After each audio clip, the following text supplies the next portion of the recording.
옛날 옛적 아름다운 자연 속에 푸른 산과 맑은 물이 흐르는 순창 지역에는 신비로운 전설이 내려오곤 했다. 이곳에는 마법이 깃든 고대의 숲이 있었는데 그곳을 푸른잎의 숲이라 부르며 그 숲에는 소원을 들어준다는 비밀의 연못이 숨어 있었다고 한다. 한 마을에 소년 하나가 살고 있었다. 그의 이름은 소현이었으며 그는 용감하고 모험심이 강했다. 하지만 소현은 가난한 농부의 아들이었기 때문에 세상이 어떨지 꿈꾸며 살아갈 수밖에 없었다. 어느 날 소현은 어머니에게 이런 이야기를 들었다. 소현, 내 아버지가 젊을 적에 푸른 잎의 숲을 찾았다는 이야기를 들었단다. 그곳에서는 모든 소원이 진실이 된다 하니 너도 한번 찾아봐라. 이 이야기에 마음이 들뜬 소현은 여정을 떠나기로 결심했다. 여름날 아침 소현은 짐을 챙기고 산을 오르기 시작했다. 길을 따라 걷던 소현은 처음 보는 식물들과 동물들로 차려진 아름다운 자연 경관에 감탄했다. 하지만 먹구름이 조금씩 밀려오면서 숲은 점차 어둡고 기묘한 분위기로 변해갔다. 그럴 때 호련히 작은 여우 한 마리가 그의 앞에 나타났다. 깜짝 놀란 소현은 뒤로 물러섰지만 여우는 말할 수 있는 듯한 눈빛으로 그를 보며 이끌었다. 소현은 여우를 따라가기로 결정했다. 여우가 안내하는 대로 걷다 보니 소현은 커다란 나무 아래에 숨겨져 있는 비밀의 연못에 도착할 수 있었다. 연못은 신비롭게 반짝이며 소현을 반겼다. 소현은 여우에게 감사의 인사를 드리고 조심스럽게 연못에 다가가 소원을 빌었다. 부디 우리 가족이 행복할 수 있게 해주세요. 소원이 이루어지기를 바라며 소현이 연못을 떠날 때 여우는 마치 웃으며 작별을 고했다. 마을로 돌아온 소현은 입가에 미소를 띠며 가족과 함께 그날의 모험 이야기를 나눴다. 방금 빠진 비가 하늘을 정화하듯 소현의 마음도 밝아졌다. 어느새 마을 인근에 소문이 나기 시작했는데 소현이 다녀온 후로 마을의 풍년은 멈추지 않았고 모든 이들의 삶은 평온하고 풍성해졌다는 것이었다. 사람들은 소현의 소원을 들어준 연못에 마법을 믿게 되었고 푸른 잎의 숲은 그 후로도 오랜 세월 동안 전설로 사람들 사이에서 전해졌다. 그리고 지금까지도 순창 지역의 사람들은 가끔씩 소현이 여우와 함께 걷던 길을 지나며 마음속 소원을 조용히 속삭이곤 한다. 두 번째 이야기. 옛날 서산의 한적한 마을에는 신비로운 연꽃 천덕이 있었다. 이 언덕은 1년 중 단 한 번 오직 한여름에 보름달 밤에만 연꽃이 만개하며 특히 빛을 발하곤 했다. 그때가 되면 마을의 모든 사람들이 이곳에 모여 함께 축제를 즐겼다. 연꽃 천덕에는 전설이 있었다. 아주 오래전 이곳에는 아름답고 착한 무궁화라는 소녀가 살았다고 한다. 무궁화는 눈부시 아름다움뿐만 아니라 마음씨까지 고와 마을 사람들의 사랑을 독차지하고 있었다. 그녀는 특히 연꽃을 좋아해 매일 아침 연못가에 앉아 연꽃을 지켜보곤 했다. 무궁화에게는 외딴 마을에서 온한 젊은이가 있었는데 이름은 바람이었다. 바람은 집이 가난하여 직접 목수일을 하면서 생계를 이어가고 있었지만 그 손길이 지어내는 것은 아름다움 그 자체였다. 사람들이 잘 알지 못하는 그는 언제나 조용히 연못가에 무궁화와 함께 앉아 연꽃을 바라보기도 했다. 하루는 하늘에서 강력한 번개가 쳤다. 하늘이 무너질 듯했던 그 밤 바람과 무궁화는 연꽃 언덕에서 신비로운 경험을 하게 된다.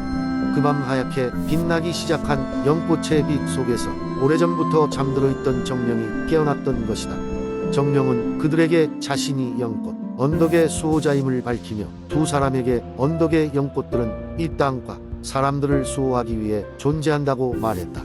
깜짝 놀란 바람과 무궁화는 정령의 말을 경청했다. 정령은 언덕의 연꽃이 영원히 피어날 수 있도록 그에게 내려진 임무를 설명했다. 다음 보름달 밤까지 언덕에 연꽃이 무사히 피어날 수 있도록 눈에 보이지 않는 마을의 슬픔과 아픔을 담아내어 언덕 아래 묻어두어야 한다는 것이었다. 둘은 마을의 여러 문제를 조사하기 시작했다. 그들은 이웃들이 보이지 않게 서로에게 지닌 불만들과 이로 인해 쌓인 미움을 발견하게 된다. 누군가는 분노로 울룩진 마음을, 또 다른 이는 질투와 욕심으로 가득 찬 마음을 간직하고 있었다.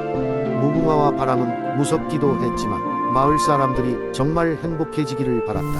그래서 그들은 마을 사람들의 얘기를 들어주고 그들의 아픔을 엮고 천덕의 마법의 항아리에 담기 시작했다. 시간이 흐르면서 마을 사람들은 점점 더 서로를 이해하고 화합하는 마음을 갖게 되었다. 드디어 전설의 그날이 찾아왔다.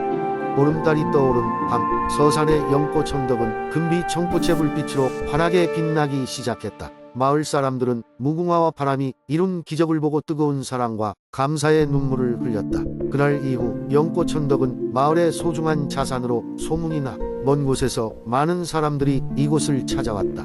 세월이 흐르면서 무궁화와 바람은 전설로 남았지만 사람들은 여전히 연꽃 천덕을 매년 찾으며 그 신비로운 밤을 기억했다. 그리고 그곳에서 다시 한번 서로를 이해하고 사랑하는 것이야말로 진정한 행복임을 깨달았다. 세 번째 이야기. 옛날 옛적 한국의 해남 지역에는 신비로운 산이 하나 있었다.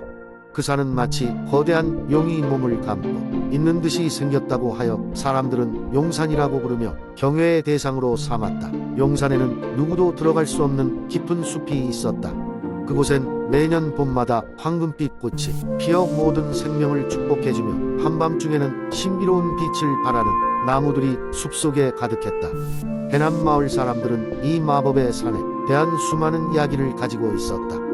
가장 유명한 이야기는 용의 왕이 이 산속에 살고 있다는 것이었다. 용의 왕은 매년 한 번씩 인간의 모습으로 변신하여 마을을 돌아다니며 사람들 속에 숨겨진 진실한 마음을 찾아내곤 했다. 어느 봄날 해남 마을에 도리를 하는 한 젊은 나그네가 나타났다.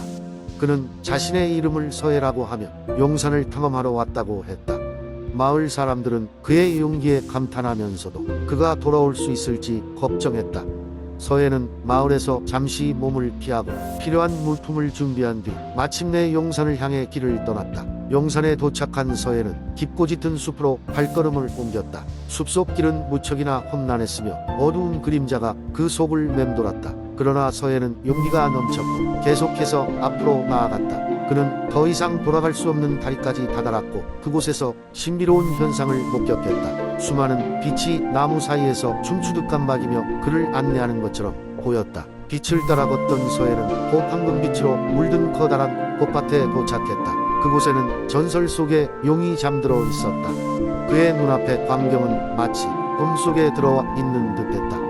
용의 눈이 서서히 열리더니 그 거대한 생명체가 서해를 지그시 바라보았다.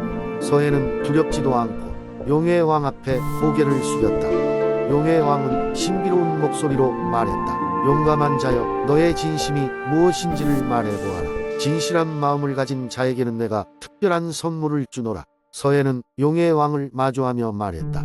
저는 세상의 진실을 찾고자 합니다. 저의 마음에는 숨김 없는 진정한 갈망이 있을 뿐입니다. 용의 왕은 그의 진심을 인정하며 서해에게 신비한 원석을 손에 쥐도록 했다. 그 원석을 통해 서해는 자신이 원하는 바를 이룰 수 있는 힘을 얻게 되었다. 그리하여 서해는 사람들과 자연을 위한 삶을 살며 행복한 마을을 만들어갔다. 그의 전설은 오래도록 해남 마을에 전해졌고 용산은 또 하나의 신비로운 이야기를 간직한 채 시간 속으로 사라졌다.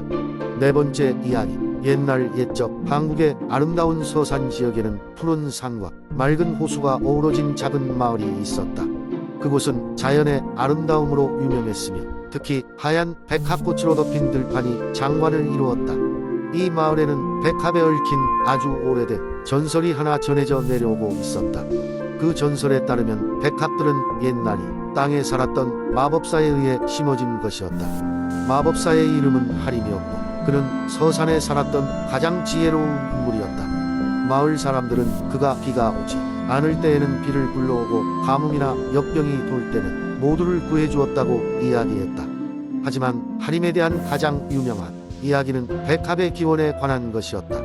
하림은 어느 날 서산을 둘러보며 자신의 능력을 자연과 사람들을 위해 어떻게 사용할 수 있을지 고민하고 있었다. 서산이 너무나 아름다워 다른 사람들도 그 아름다움을 평생 동안 간직할 수 있도록 도와주고 싶었기 때문이다.